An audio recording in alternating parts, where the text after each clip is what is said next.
बिहार में bulldozer action से नाराज युवक ने कैमरे पर काटी चोटी, कुत्ते को पहनाया पीला गमछा और बोला मोदी गिरिराज का भक्त था लेकिन अब नहीं चाहिए टीकी वाला सरकार। मैं आपको मजाक लगता था, आप दे दिया, देखिए हम हटाने का काम करेंगे। देखिए हम क्या करेंगे। जी हाँ, बिहार में इन दिनों बुलडोजर की गड़गड़ाहट सिर्फ इमारतें ही नहीं गिरा रही है, यह लोगों के सपने गिरा रही है, उम्मीदें गिरा रही है और सबसे बड़ी बात किसी का भरोसा भी तोड़ रही है। लेकिन इसी कार्रवाई के बीच एक ऐसी घटना सामने आई है जिसने पूरे सोशल मीडिया को हिलाकर रख दिया है। जी हाँ, यह कहानी है एक ऐसे युवा की जो अपने आप को मोदी का भक्त, गिरिराज सिंह का समर्थक कहता था, लेकिन जब नींव ही हिल जाए, घर ही टूट जाए तो इंसान के भीतर की चोटी, भीतर का विश्वास और भीतर की पहचान भी टूट जाती है। आज हम जिस युवक की बात करने वाले हैं उसका नाम है कुंदन महतो। एक साधारण चाय वाला, लेकिन दिल में बड़े बड़े नेताओं के लिए अथाह सम्मान रखने वाला।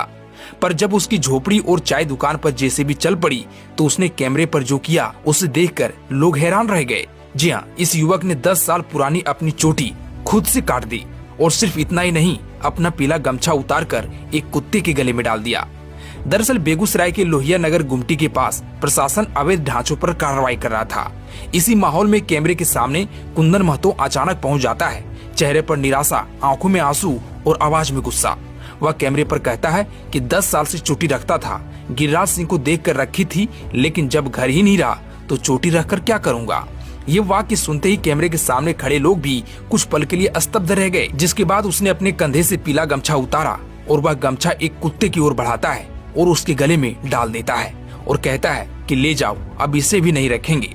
सरकार ने घर ले लिया, दुकान ले लिया, अब ये गमछा भी ले लो। कुंदन ने आगे कहा कि मैं जातिवाद नहीं करता, लेकिन मुझे टीकी वाली सरकार नहीं चाहिए। घर पर जेसीबी चल रहा है, पेट पर जेसीबी चल रहा है। कुंदन महतो बताते हैं कि उसका घर का खर्च एक चाय की दुकान से चलता था। उसी दुकान की मिट्टी की खुशबू में उसके सपने रहते थे। उसी दुकान के चूल्हे से उसके परिवार का खाना बनता था, लेकिन बुलडोजर के एक झटके ने उसकी रोजी रोटी छीन ली। कुंदन का कहना है कि अगर सरकार मुझे वैकल्पिक व्यवस्था कर देती तो मैं हट जाता, पर बिना ऐसा किए मेरा घर तोड़ दिया गया।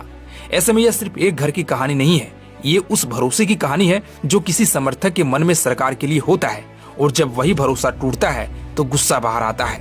कुंदन महतो आज निराश है, उसने विश्वास खो दिया है। वह कह रहा है कि अब उसे टीकी वाली सरकार नहीं चाहिए। ऐसे में यह वीडियो एक आम आदमी के दर्द को दर्शाता है, उस आदमी की कहानी जिसे अपने ही हाथों अपनी पहचान हटानी पड़ी, क्योंकि उसके परिवार की जमीन उसके पैरों तले से खिसक गई थी। कुंदन का दर्द शायद कुछ लोगों तक पहुंच जाए, शायद कुछ व्यवस्था सुधरे, या शायद कुंदन जैसा कोई दूसरा युवक अपनी चोटी हटाने पर मजबूर ना हो। कुंदन महतो आज निराश है, उसने विश्वास खो दिया है और वो कह रहा है कि अब उसे टीकी वाली सरकार नहीं चाहिए। वैसे आप इस पर क्या कहना चाहेंगे? कमेंट बॉक्स में अपनी राय जरूर दें।